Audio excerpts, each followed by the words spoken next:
Sound like Roger Schmidt in his lineups. 60 years, ladies and gentlemen. 60 years that it last time that Benfica beat Porto by four goals uh, for the domestic championship, obviously. We got all of that, plus a lot more at the eve of international break.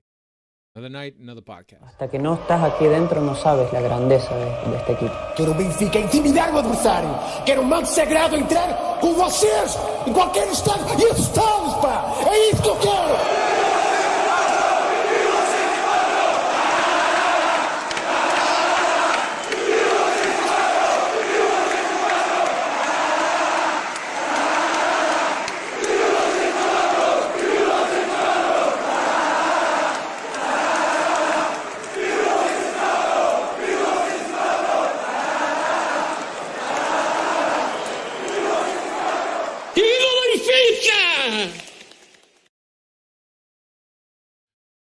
Now, look, what's going on, everybody? Welcome to another edition of the Talking to the Dog Benfica podcast.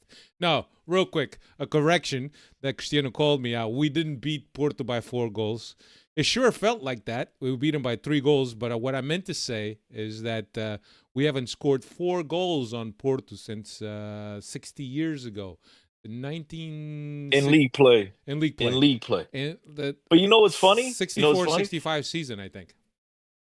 You know what's funny? I don't recall scoring 4 on them in any other game anyway. So, I mean, might as well be like forever. So I mean. What's going on, everybody? Welcome. With me, as always, Cristiano Oliveira. What's happening, Chris? Well, what's up? Not always, right? Freddie, smash that likey button. Yeah. I mean, listen, I'm here, bro. You think I'm ducking? I've been here for all the shit days. You think I'm gonna miss this one? Come on. No, you can't. You can't miss this one. You can't miss this one. Dave's also here, back with a vengeance, and he picked the right one to come back. Dave, imagine if you had come back to a loss.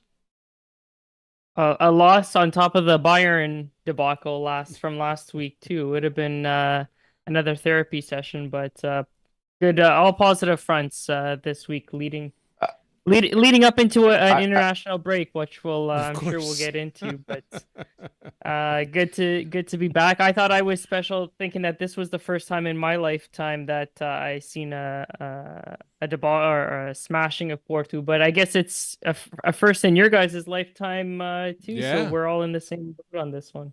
I gotta be honest. I was thinking about this today, and I was like, oh man, I'm actually gonna use the joke like, hey Dave, maybe you need to take more days off before these big games. But then I was like, he still wants to punch me in the face from the last time in the last pod a while ago. That's so I'm last not gonna season. get on them now. I said I'm not gonna use that joke. But since you mentioned it, Dave, I mean, I don't know. Maybe start thinking about asking for some more PTO, bro. We'll see. We'll see. But now, welcome back, Dave. We miss you, brother. I think falar mais quando tu não estás aqui, bro. So welcome back. Yeah, of course, Dave. I called out for stats, and you weren't there. Well, it was the ghost. It's a Dave stats. He's like, Dave stats.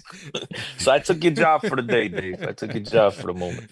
Yeah, Cristiano had something written down. I don't know if it was prepared, but it definitely wasn't prepared by me. Just force a hat. No, one thing I learned a while ago: if you speak loud enough and you sound sure, it doesn't matter if it's. It doesn't matter if it's right. People believe you. People believe you. They're not gonna quit. Yeah, because you sound sure, bro. So nobody's fact checking. Let me say hello to the Freddies and look. Benfica wins and beats Porto. All of a sudden, everybody's in the chat. You guys, where are you guys? And where? I mean, there's some people that are always here, but Red Baron says. Foda-se, não podia perder o podcast desta noite. Yeah, quando o Benfica anda de rastros não aparece, caralho.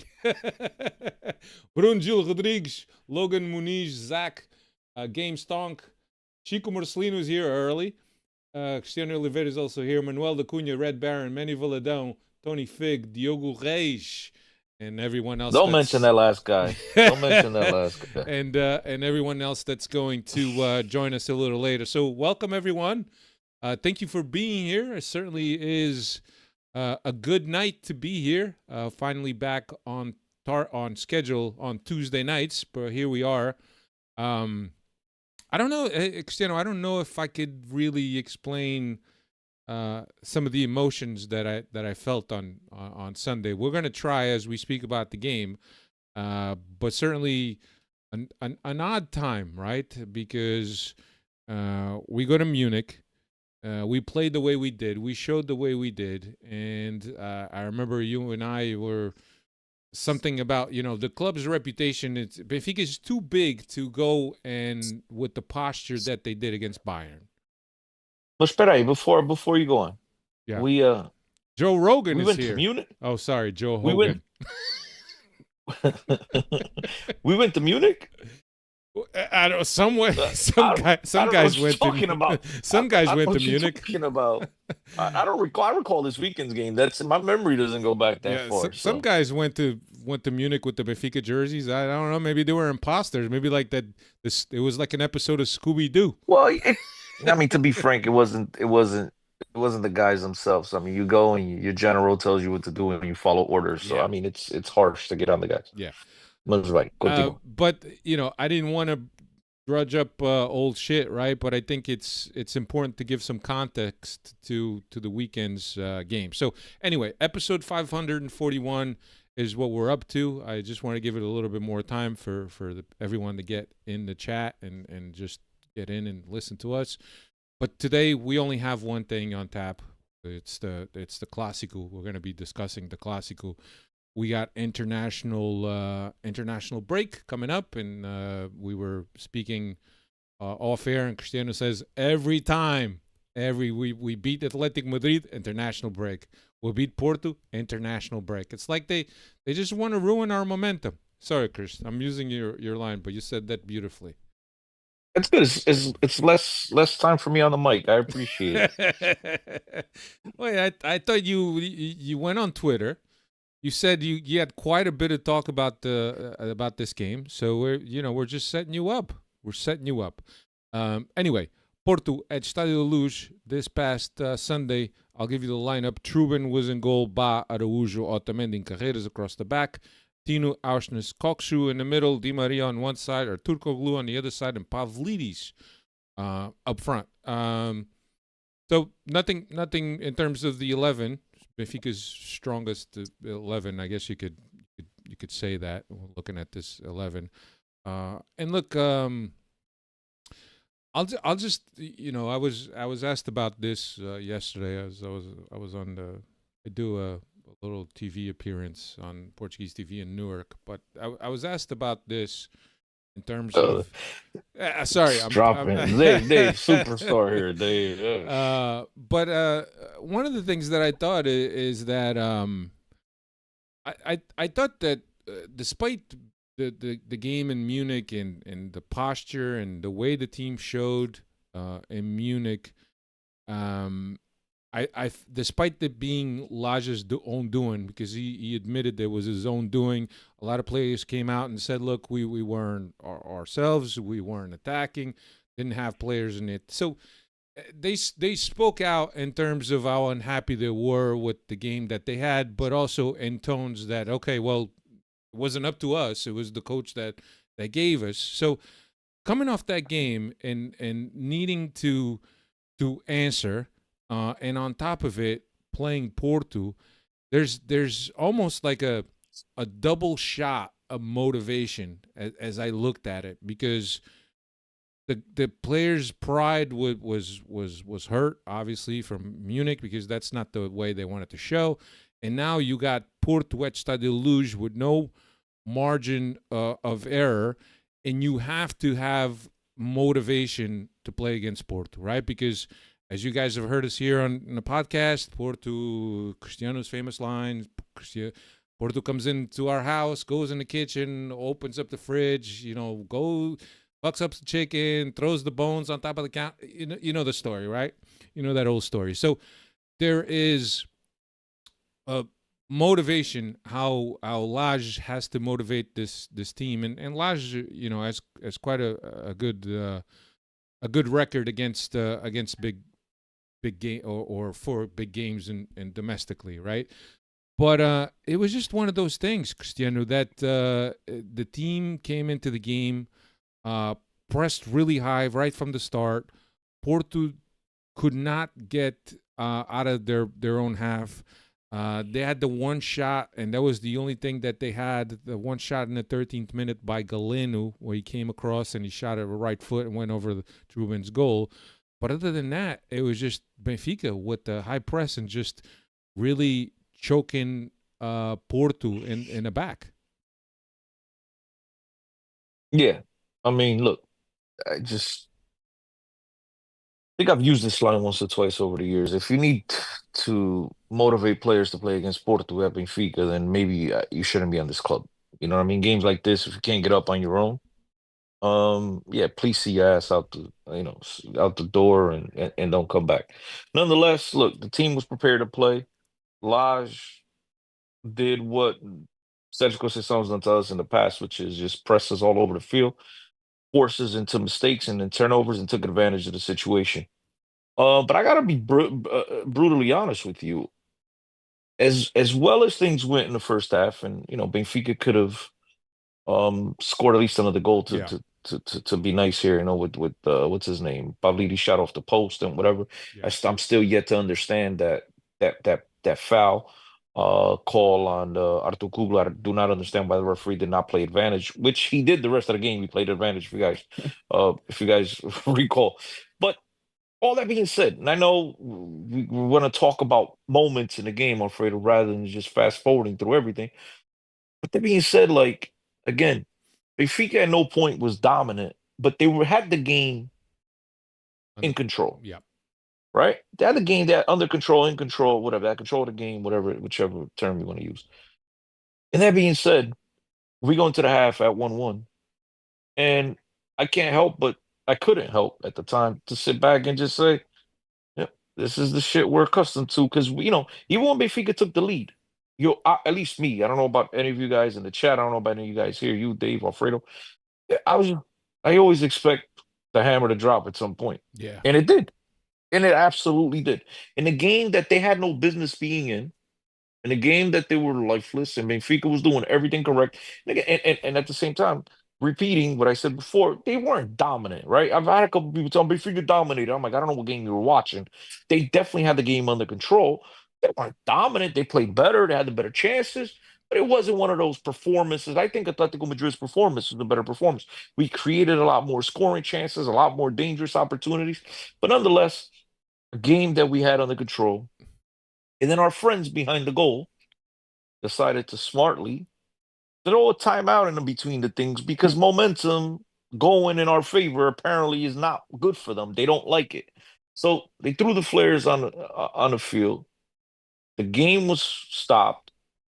Vitor Bruno called a little huddle, little timeout like you do in basketball, whatever. Half of the team comes over. And then what? A minute, 2 minutes later, whatever, they equalize. And so it was just one of those performances that at the halftime, had you told me the outcome would be what it was, I'd say, bro, stop smoking. But nonetheless, I mean, I'm with you, right? Benfica did what they had to do. They came out. Bruno Lage did the opposite of what he did in Munich, which was tell everybody to just play back and defend and play like a bunch of chickens. No, this time I think you realize the mistakes he made in the middle of the week, and he told his boys to go out and play football, go forward, suffocate the opposition in their own half. And obviously we saw the results. Yeah. Look, and I think that you're right, Chris, because I'm looking at the stats here from the first half. 7 shots for Benfica, 5 shots for Porto. 3 of those shots were on goal for Benfica. 2 of them were on goal for Porto. Possession, actually, Porto had 54% of the possession against 48. So when you 54 against 46, sorry. When you look at these stats, you can't really say that Benfica dominated the half. Benfica did have the better of chances. I remember one Di Maria that he comes across, goes away from goal, shoots it, and it was saved. Then you got the Kokshu free kick also. The goal then by Carreras, 1-0 in the 30th minute.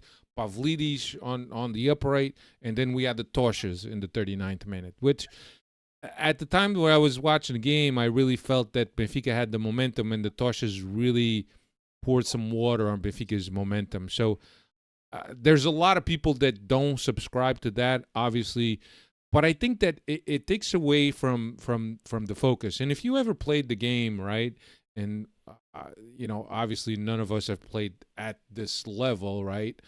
But if you've played the game at an organized level, you know that you're focused, and anything that happens during the game outside the field is enough to kind of get you off that line of focus and that focused mindset.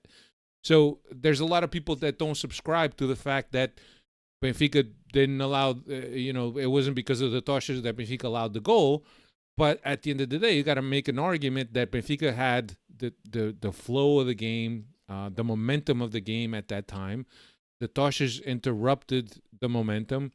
And regardless of another Otamendi mistake or Truben mistake, whoever you want to blame, you want to go 50-50, whatever, I think that it takes the players off of the game. It takes the momentum away.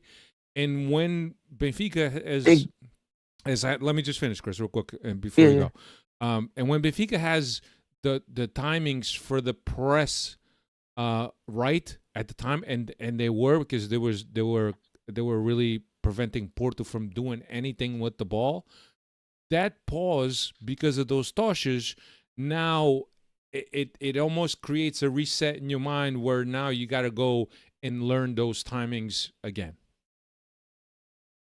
All right, Chris. No, it was basically that last point you were going to make is exactly what I was going to say, which it allowed a reset. It allowed the Porto players to breathe a little bit. Yeah. It wasn't there wasn't a knockout punch incoming, but to use a boxing reference, they had them on the ropes, and they were allowed to breathe and relax. You know what I mean? You're still in this game. Yeah. Things aren't going your way, and I'm pretty sure that's what their coach was saying. Things aren't going our way, but look, we're still in this game. It's still 1-0. Take a deep breath, reset. We'll be okay. Just get the stuff on the wraps. We're a couple of minutes away from halftime, and then we'll come back. And it just allowed the nerves to get out of the place because, Yeah. they have a lot of new players playing in the back and whatnot. And I'm pretty sure it allowed them to relax a little bit if you've ever been nervous. With time and especially if you keep going back and doing stuff that brings the nerves to you at some point, you get to relax the known, you're more familiar with things. And that's exactly what happened. I do Yeah. not understand, what they were thinking. These Yeah. are some people in there understand the game of football. They understand what momentum is. And I'd be all for it if it was the opposite going on, Yeah. right? I'd be like, that was phenomenal. Break their momentum. But I think they have to be smarter. But look, Benfica overcame that. And just, when it's things like these, but in the end you come out on top. It's a learning experience for everybody, Yeah. right? And even some of the fans need to learn what the situation of the game is in the near future, and hopefully it'll be better for it. They won't do any of this Yeah, man. nonsense. Keep the toshes in the stands in a safe manner. Obviously, don't throw it on top of the fans or anything. But throwing them on the field, it just shows a lack of respect for the club and for what the team was doing. It's almost like, aren't you watching the game of what's going on a field that you're Uh-huh. looking to interrupt what's going on when Benfica is clearly on top and controlling the game. I just didn't get it. I just didn't get it. And 1-1, and it could have been allowing the tying goal right before the half could have been disastrous for Benfica. It could have weighed on them mentally, where now they go into the locker room on a downer, come out with that usual fear of Porto. Not that this team is anything to be fearful of, but they could have mentally affected the team where they were on top. They allowed that goal, and now all of a sudden, a lot of players could have been thinking, "Oh no, here we go again. Here we go again. There's Porto. They're going to have the best of us in the second half." But I thought the team came out really good in the second half. Again, focused and determined on what to do with the press, again, with the high press. And on the other hand, Porto, despite having that huddle which they needed during the putting out of the toshes, and which Vitor Bruno kind of reset things and said, "Hey, we have to do this, we have to do this, we have to do that." Went into the locker room, was unable to make any changes or to the way the Porto was playing, and Benfica just continued on what they were doing. 56 minutes, 2-1 by Di Maria off of Auschner's assist. Wait, Then, before you go, real quick, Alfredo, I thought I was being set up. I don't know if any of you guys felt this way. I thought, Dave, I'm sitting there, and I think it was during that break, that pause to set off the whatever you want to call them, the flares, right? It they on TV they showed the Otamendi celebration a couple of times, celebrating the Benfica goal. Yeah. I don't know if you guys recall that. You thought it And was then they come- foreshadowing. And then, no, at the time I'm like, okay, cool. And then like he commits that amateur mistake. I'm like, wait a minute. Epa, tava one of those shows, apanhados, I don't know, gotcha, whatever you want to call them. I'm like, come on, bro. Like that's the first thing that came to my mind. I'm like, this has got to be a joke. And I think, look, I put a 90% on Otamendi. I put 10% on Trubin because I think Trubin needs to follow that through anyway. Needs to back up that situation regardless. Yeah. But it was just amateur hour. I couldn't believe that that's how Porto got the equalizer, and that's what I referenced before. That you just expect the hammer to drop at some point, and it always does. And it's just I couldn't understand that a mistake so amateur, right, happened at the Estádio da Luz in the Classico. Everybody watching, the whole world watching, and it just goes to show you that regardless of the quality of player, that they're all capable of committing mistakes. Unfortunately, and that one was as pathetic as a mistake that I can remember in a long time. Yeah.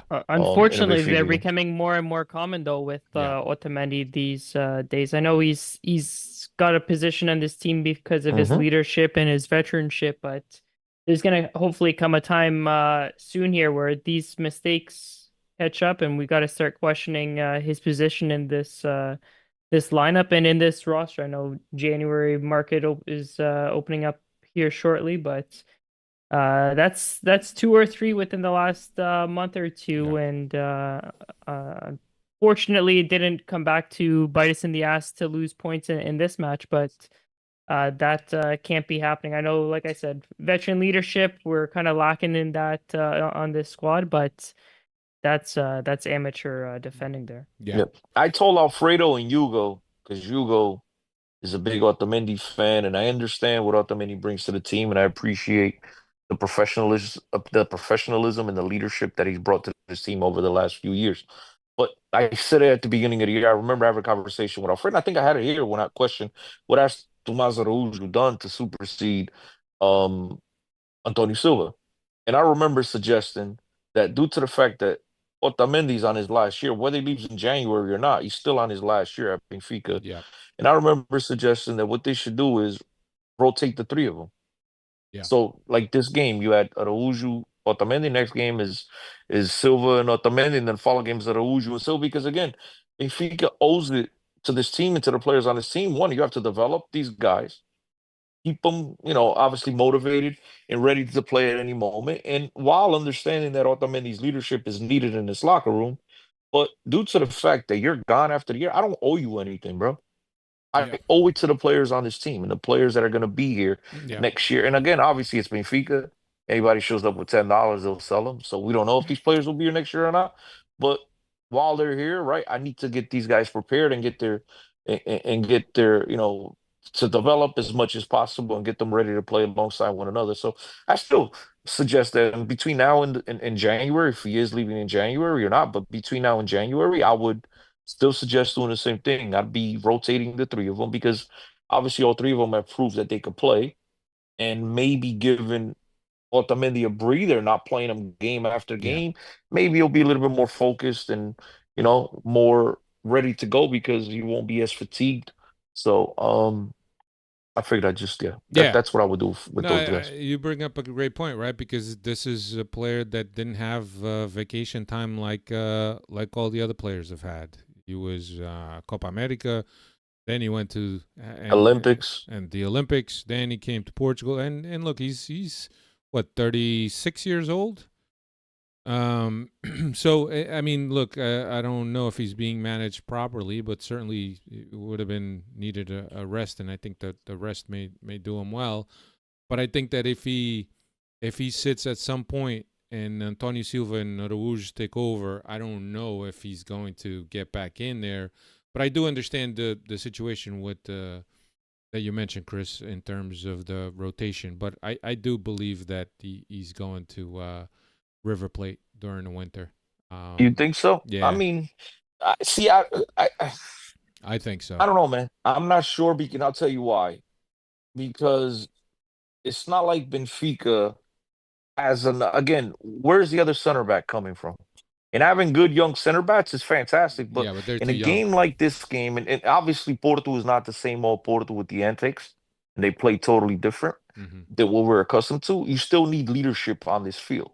Right. You need that on the field. And that's why Otamendi's on this team. So if you let him go, where's that third center back coming from? Yep. Once you let go of Morato, you're down to 3 already.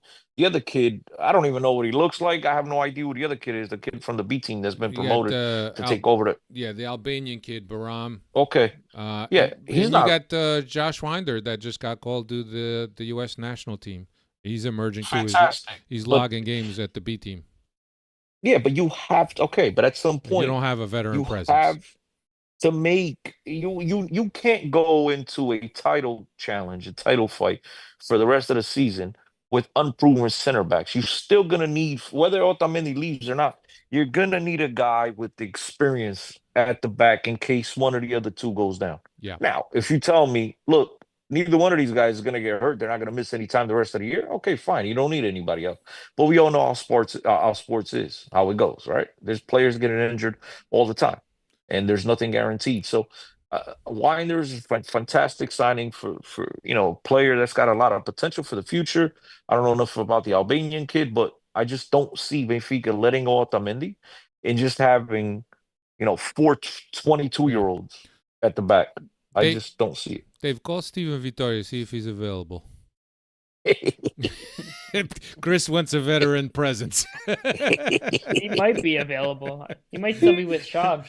Hey, I'll tell you this much: he might still be better than half of the guys on this team with free kicks, at least. Yeah. Right, Dave? That's what he was good at. So yeah, just Dave, real quick before I go into the rest of the half. I haven't heard.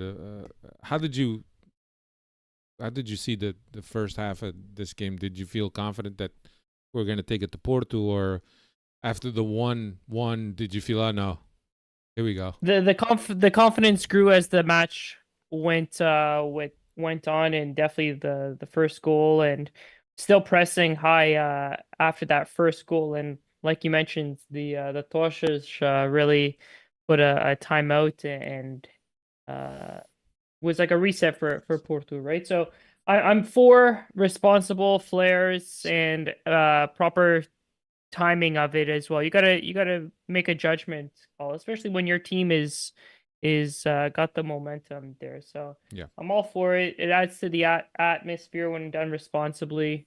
But yeah, I don't know if they were waiting for a specific minute and that's why they did it, but just really dumb move on their part.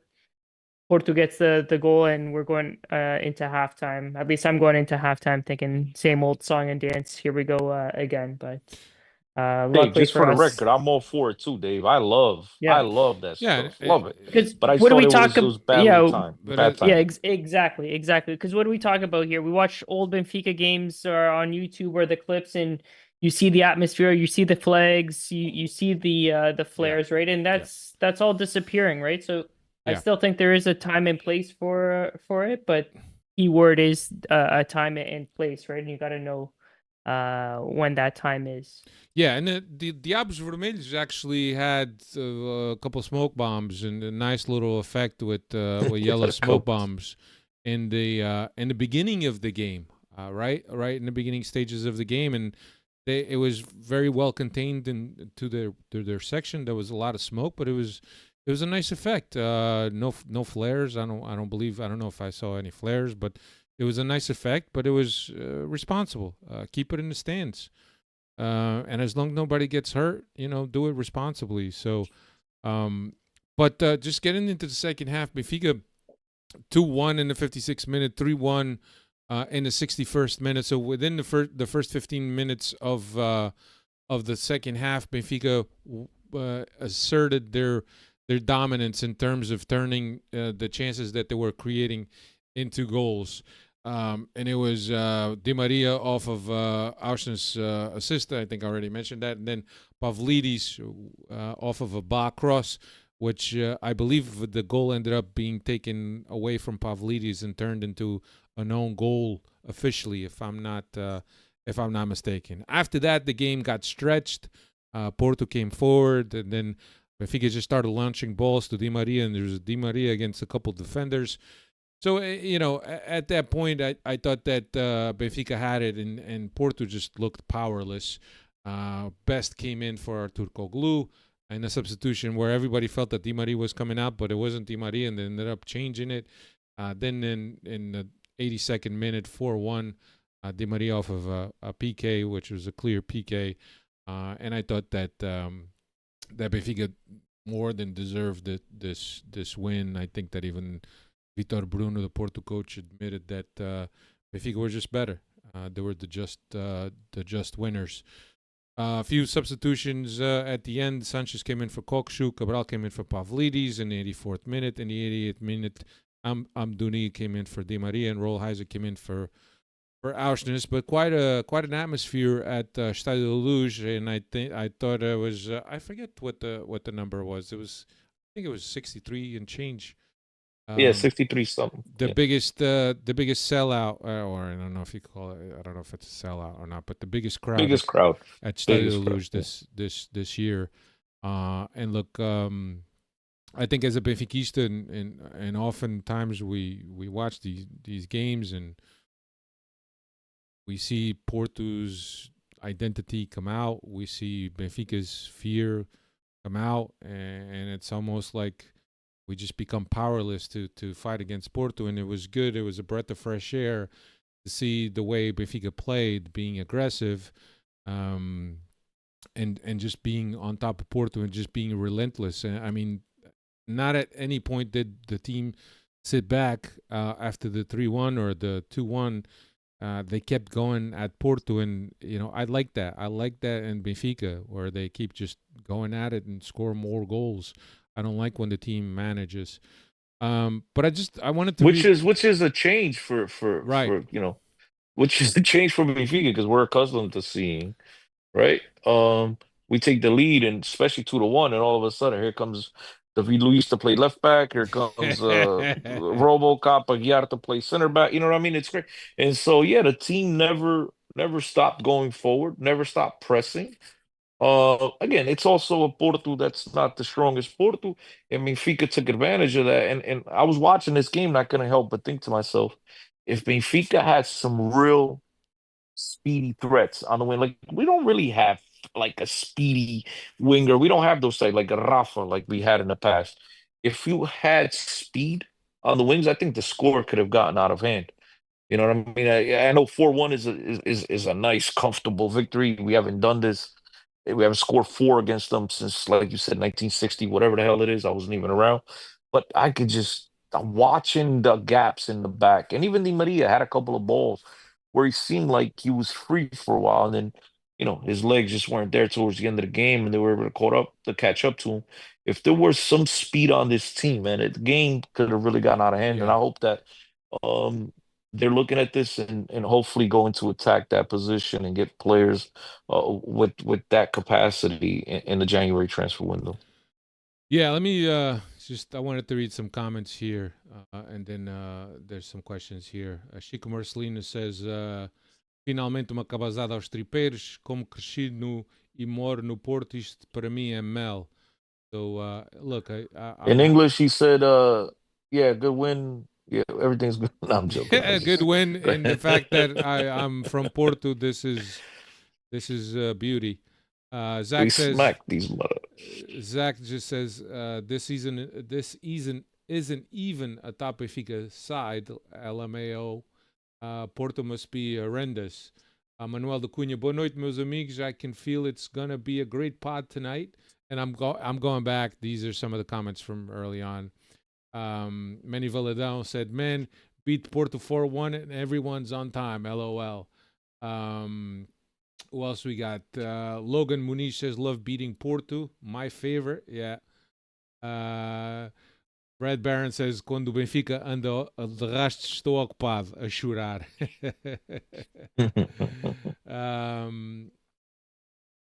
Let's see. Diogo Reis, is it too early to ruin the party by saying that this is the worst port in 40 years?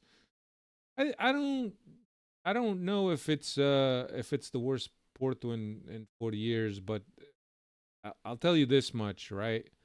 And I think some of you guys will agree with me. I think that this team is missing players that have embodied the Porto culture and DNA, right?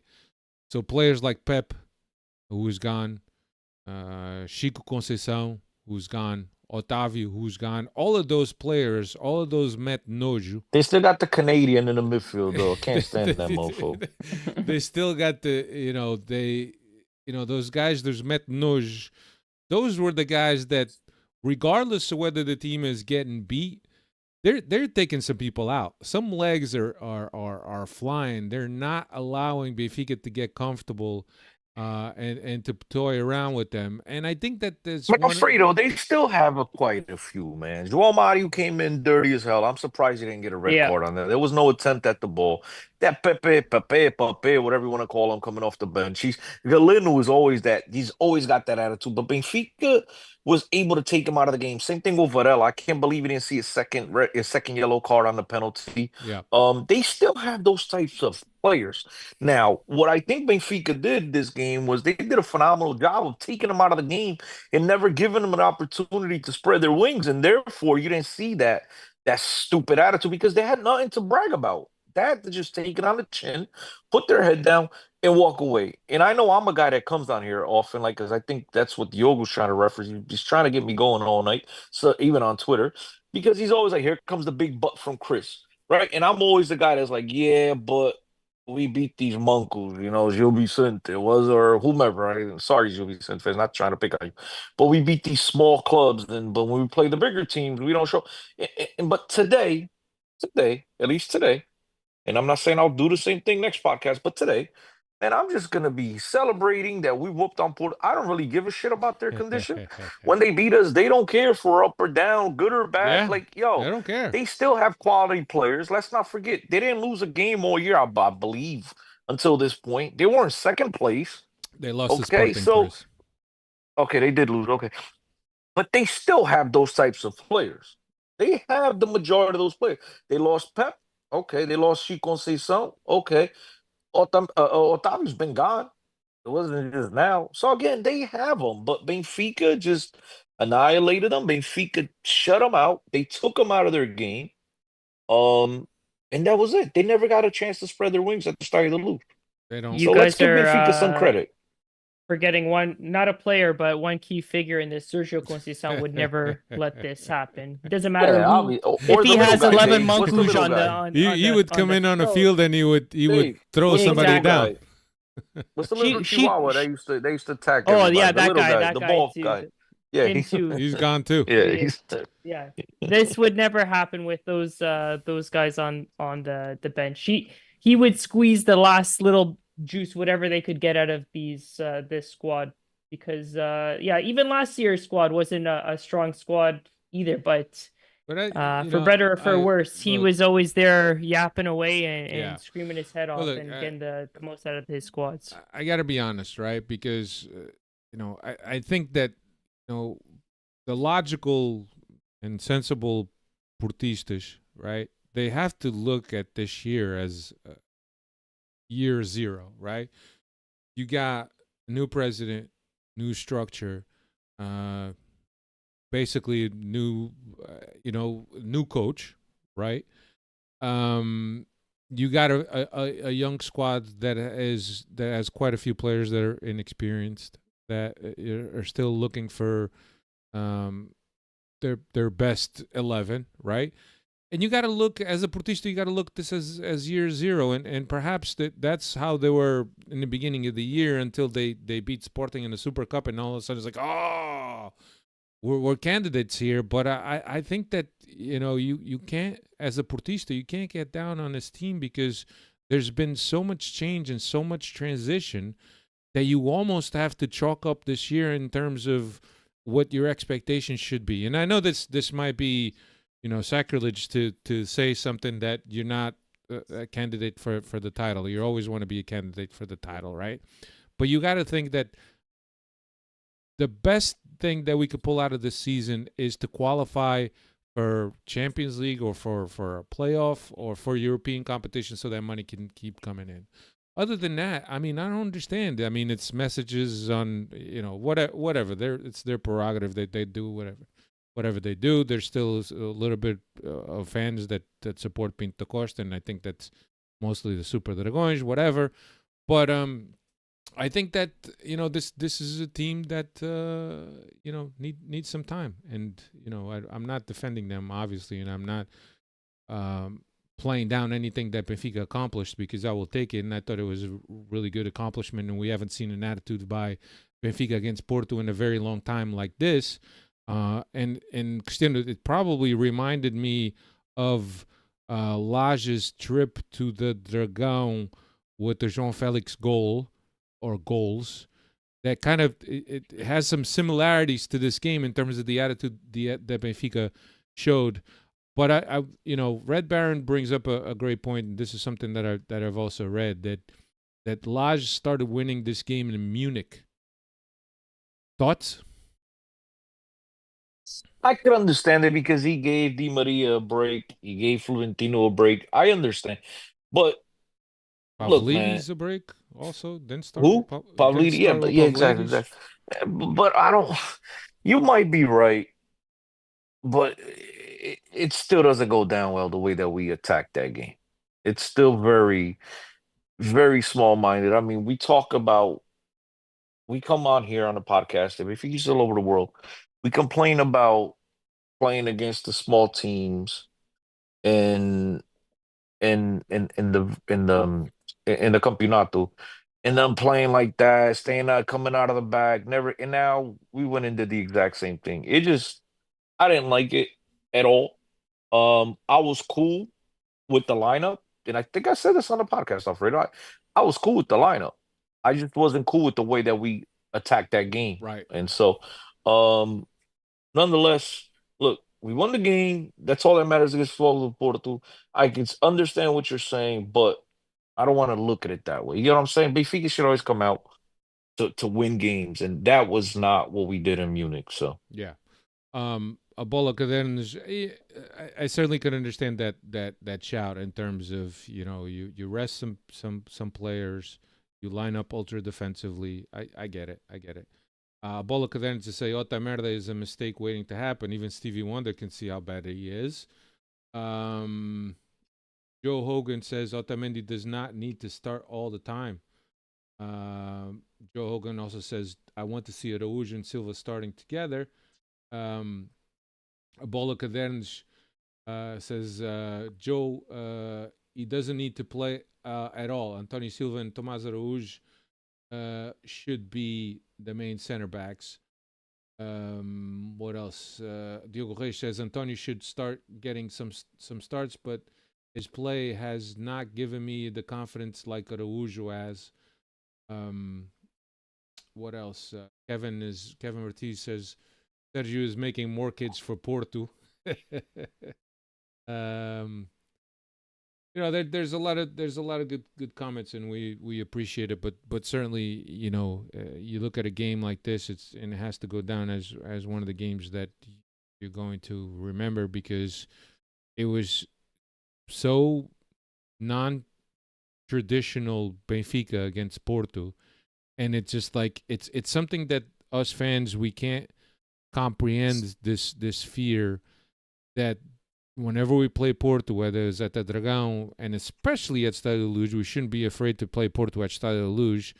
There's always this fear of this intimidation of Porto, and as fans, we can never understand because we're raring to go. We're ready. We're ready to give everything on the field to beat Porto, and we don't understand the mentality of these players that they're so fearful and so hesitant that they end up getting inside their heads, and then Porto gets the best out of this team. So for us to be able to see a team with this mentality, with this approach, the way we pressed, the way we were able to choke out Porto at times during the game, the turnovers we were able to create, nullifying Samu, nullifying Varela, nullifying the Spanish kid, which the name escapes me now. Nico.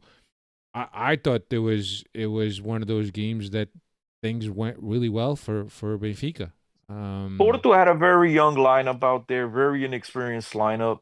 And look, as I said to you already multiple times, it wasn't a dominating performance, but it was a very comfortable performance. Yeah. We're never under threat at any point. Yeah. And again, Porto, with their inexperience and all that stuff, that's for their podcast members to talk about. Right. I can really care less. Look, we did what we had to do. We finally handled our business at home.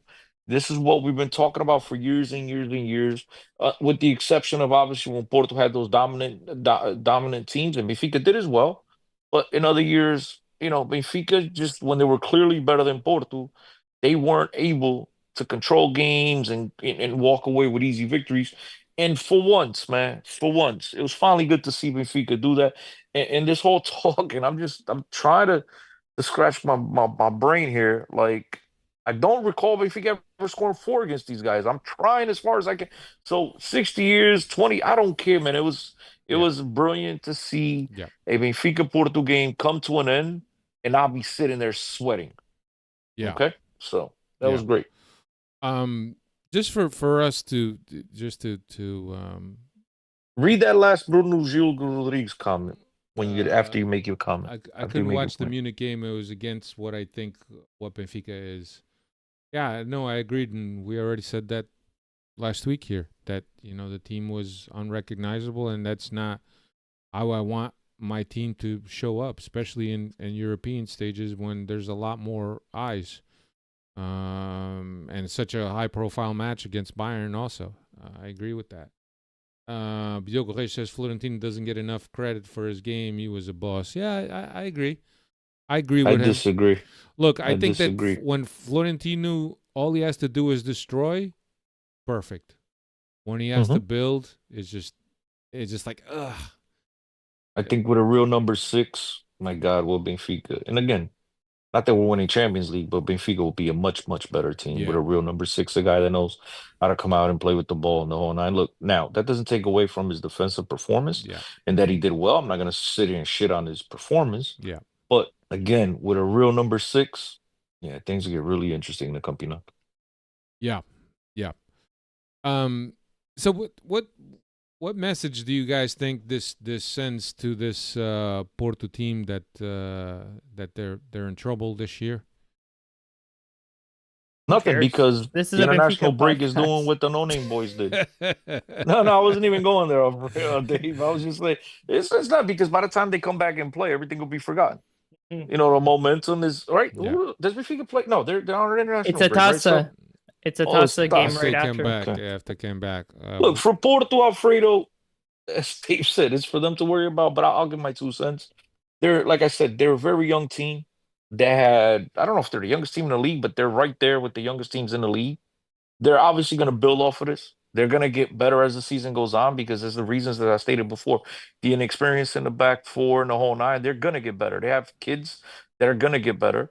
Yeah. But that's for them to worry about. I don't really care. Yeah. Like, the message is, if you don't bring that intensity and you don't play with that aggression that you guys always bring onto the mat, into the field against a team like Benfica, you're not going to win games. And I think that's the message that the coach is going to try to pass to the team, is that if you're not playing well, the one thing we could always count on was that aggression and that intimidation in that dirty game that will get us results. And if you're going to try to play pretty against a team like Benfica, that player man to man is every bit as good as you are, if not better, right? It's not going to be enough. Yeah. But again, that's for them to worry about. I don't Yeah. care about. So I think Benfica, the message to the Benfica players is very simple: play your game. We can beat anybody in the Yeah. Portuguese league when we play the way we're supposed to play. And the only thing we can control is our performance and our results. Boys, I understand the game at the week, in the middle of the week, wasn't what we wanted. But you know what? We're still alive in the competition. We'll come back and bounce back from that performance. We just beat a very good Porto team, right? Because he's not going to shit on Porto. He's not gonna say, oh, we beat a shit Porto team. Right. He's going to be saying we just beat a very good Porto team, and we could beat other good teams if we just play our game and stick to what we want to get done. And so Yeah. that's the message. That's exactly right. Dave, stats. Stats, we've already elaborated it. Over 60 years that Benfica has scored 4 goals against Porto in the Portuguese league, and first time in 26 years that Benfica have beaten Porto by 3+ goals in the Portuguese league. First time in the new Estádio da Luz. Yeah. Yeah, look, it was a good win. It was a win that I think a lot of Benfiquistas went to bed with a smile on their face, and it really brightened up their Sunday. I mean, there's weekends that are completely ruined by Benfica. So it was a welcome change. You know, it was a little pep in my step, and it was good. It was good, and we have to take these, regardless of what people may say in terms of playing Porto down and their team. But I thought that there was a Benfica at a very good level that beat this Porto, and I think that we deserve to beat them. And these types of convincing wins against Porto are few and far between. I can't remember that many happening during my. The last one I remember was Andre Gomes. Remember the whole Eusebio stuff? Yeah, but we beat him 3-1, I think. I don't even remember. No, I mean, that was a game for the Taça. Andre Gomes. Okay, but I know, but I'm just the guy, right? Yeah. I'm just talking about a comfortable win. I'm saying I'm Yeah. not even talking about. I'm not talking about Taça Liga. I don't remember many times Benfica scoring No, not at all. 3, let alone Dave said last time beat them by 3 or more goals. I mean, I don't even in the 90s. I'm not, obviously it happened, right? But I don't remember. No. Like everything was like 2-1 Cesar Brito, Nuno Yeah, Gomes, 3-1 at Lima, most. all those goals. Yeah, everything 3-1 was like at most. Yeah, 3-1. Yes, at most. Yes, exactly. Yeah. But let's not forget that they've given us 5 a couple times in the past. 3 times. That was the 3 only times. time. That was the only thing that was missing in this match. Was a 5 on their ass. Because they would have done it to us if they had us on the ropes. So that's the only thing that was missing. For sure. And look, big shout out to Carlos Amaru, by the way. He's in the chat. It doesn't say much nowadays, but Carlos, welcome to the chat. And we got a Portista. Maybe he's trying. Who's the Portista? I don't know. Del Tasca. No, Del Tasca's been here before. Okay, I don't know. He says Portista Saído do Armário. And I was gonna say, I mean, any possibility we could convert you? Let us know. No. I'll send you the first shirt. Del Tasca's been here before. He's a regular. Carlos too. Good to see Carlos. But yeah, I look, at the end of the day, you have to take it for what it is. I think that Benfica comes out of this game, and the scoreline is a little bit short for what Benfica was able to do. And I agree with Chris that if we have a speedy guy up front, we had a Rafa up front, those balls that get launched to Di Maria where the game is stretched, I think a guy with a little bit more pace would have beaten that Porto defense, because Di Maria had 3-4 steps on the defender, but his speed is not what it used to be anymore. So he's always gonna get caught. Yeah, Del Tasca says he's always around. Yeah, I've seen him around. Run Del Tasca, yo, there's a camisola. I'll sign it. Manny Villadon says, I didn't know what to do with yourself watching the class without worrying. With myself without worrying right down to the end. Yeah, I mean, it was one of those games, man. It was one of those games that it felt good for once. It's too bad that they're few and far between. But I think that's what makes them so special, is because we we really cherish games like this, even if it's every 60 years. Man, I hope that the next one is not every another 60 years. But certainly all these wins against Porto, 1-0, 2-0, 2-1, I cherish them all. I cherish them all because Porto's got the better of the results on the head-to-head against us. And Dave wasn't here to do the preview, but I'm sure that it's not very favorable to Benfica. So anytime that we get to beat Porto is always a reason to celebrate, even if it's a shitty performance. But we can't come out of this international break and no, we can't. We can't do any of that shit and trip up once again. I mean, we need to build off of this, and obviously, it's hard with these pauses in the campeonato. But Laj needs to keep the boys focused and need to build off of this. Dave, you know what we got coming up? Yeah, Estrella on November 23rd for the Taça. Mm-hmm. Yeah, and then Monaco on the 27th. Away. Midweek. Away. And Oroca on the 1st of December away as well. Right. Yeah. And then I think that we have Guimarães after Oroca. Guimarães after that, and then to Bologna. You see who Manny Villadon said? Dave better take the night off before the next show. Dave, I didn't talk to him. Get that approved. Yeah. Carlos says, never take winning for granted. No. Avola Guerrero says, Rafa couldn't hit the side of a barn door. Di Maria in his 30s is better than what? I mean, definitely has a lot more class, but obviously, the one thing that Rafa clearly has over him today is the speed. I mean, the speed would have gotten him in front of goal at least. Now, what he was going to do after that... I just rewatched that Seferovic miss against Barcelona the other day. Barca! Please. My God. Holy fuck, man! What a miss! Come on, don't crack on. He had 31 goals. I wish we had with the $300 million worth of strikers that we have right now. I wish they scored 20. These guys. Let me ask you something. So pathetic. Let me ask you something, Chris. Would you take Seferovic over Cabral? Oh, come on. Come on, Alfredo. I'm asking. Put some respect on Dave's boy, bro. I'm asking. Come on. Would you take Seferovic over Cabral? 1,000%. Okay. You forget that year that Benfica won the Campeonato. My man scored 31 goals. Yeah, Cabral hasn't scored 31 goals the last 15 years. No, not 15 combined. but the last 3 combined, bro. Are you kidding? Cabral hasn't scored 31 goals in FIFA.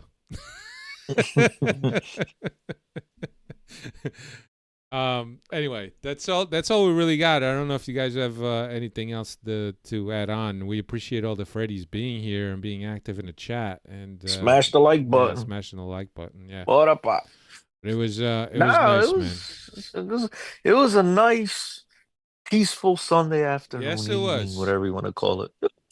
For once, and I gotta be honest, as I said earlier, going into the half, I sure as hell wasn't thinking it was gonna be easy. Yeah. Because all of the recipe for disaster was all there. Yeah. But credit to them. I often come on here and I criticize the boys and the coaching staff, and I will always do that. Alfredo, so you should. Yeah. Right. To me, it's never, little moral victories is not enough. Yeah. But credit to them, took them out in the second half and do what they had to do, execute their game plan to perfection, score when they needed to score, and come out of there with a resounding victory, a victory that could build these guys' confidence. But again, I know we're being repetitive here. This damn freaking international break once again, and I hope that it just doesn't slow us down or trip us up. But unfortunately, this is one of those situations that it's been years and years in the making, where it doesn't matter the coach, doesn't matter the players. Every time we come out of international breaks, we seem to struggle. Yeah. It's something we definitely need to work on. But yeah, I mean, look, ecstatic. That's it. That's all I can say. But if we don't win the next game and keep winning these games in the Campeonato, it's not gonna mean anything. Yeah. You know what I mean? We need to get this streak going, and keep adding points, because our neighbors across town, I don't know what Borussia these guys paid. I don't know what the hell they've done, but they can't seem to drop points at it anytime. So we need to match these guys because, as you said earlier at the beginning of the show, we don't have any room, any margin for error, man. We need to keep putting up the points, and it's obviously a fantastic victory, man. Yeah, that's all we got, everyone. Take care. Later.